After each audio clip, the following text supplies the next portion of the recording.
Hello everyone, আজকে আমি বিয়ে বাড়ির স্টাইলে পোলাও রান্না করে দেখাবো। পোলাও রান্না করতে অনেকেরই অনেক সমস্যা হয়, অনেকেরই নরম হয়ে যায়, অনেকেরই সিদ্ধ হয় না। আজকে আমি পারফেক্টভাবে পোলাও রান্না করার রেসিপি দেখাবো। আসসালামু আলাইকুম, সবাই কেমন আছেন? আমি হাফ কেজির মতন চাল নিয়ে নিয়েছি, নিয়ে এটাকে ভালো করে পানি দিয়ে ধুয়ে পরিষ্কার করে একটি ঝাঁকাতে তুলে নিব। নিয়ে এটাকে পানি ঝরতে দিব। পানি ঝরা হয়ে গেলে এর মধ্যে আমি 1 চামচ রসুন বাটা, হাফ চামচ আদা বাটা, হাফ চামচ জিরা বাটা এবং স্বাদ মতন লবণ দিয়ে দিব। অনেকে পোলাওতে জিরা বাটাটা দিতে চায় না, কিন্তু আমার জিরা বাটাটা দিলে অনেক ভালো লাগে, টেস্টটা অনেক বেশি আসে। চুলায় একটি প্যান বসিয়ে এর মধ্যে আমি সাদা এলাচ এবং দারচিনি দিয়ে একটু ভেজে নিয়ে এর মধ্যে হাফ কাপের মতন পেঁয়াজ কুচি দিয়ে এটাকে কিছুক্ষণ একটু ভাজবো।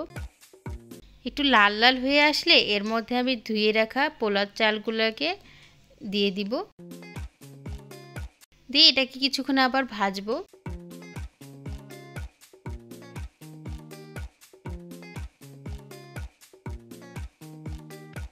পোলাও চালটা ভালো করে ভেজে নিতে হবে, ভেজে নিলে পোলাওটা সুন্দর ঝরঝরা হবে।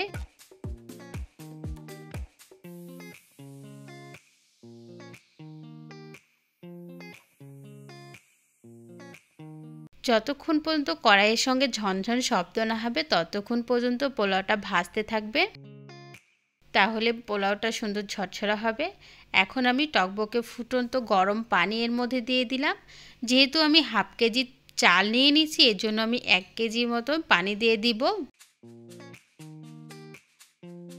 এর মধ্যে আমি 5-6টা কাঁচামরিচ এবং 2 টুকরা তেজপাতা দিয়ে একটু নেড়েচেড়ে এটাকে হালকা মিডিয়াম হিটে রান্না করব।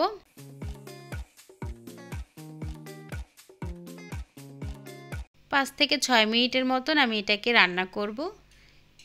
আর একটু এটা নেড়েচেড়ে এটাকে 10 মিনিটের মতন দমে রাখবো।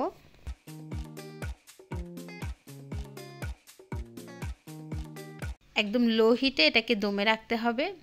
দেখুন আমার হয়ে গেল পারফেক্টভাবে পোলাও রান্নার রেসিপি।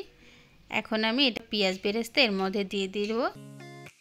হয়ে গেল আমার খুব সহজে এবং খুব তাড়াতাড়ি আমার বিয়ে বাড়ি স্টাইলে পোলাও রান্নার রেসিপিটা যদি সবার ভালো লেগে থাকে প্লিজ একটি লাইক এবং কমেন্ট করে যাবেন। সবাই ভালো থাকবেন, সুস্থ থাকবেন। আল্লাহ হাফেজ।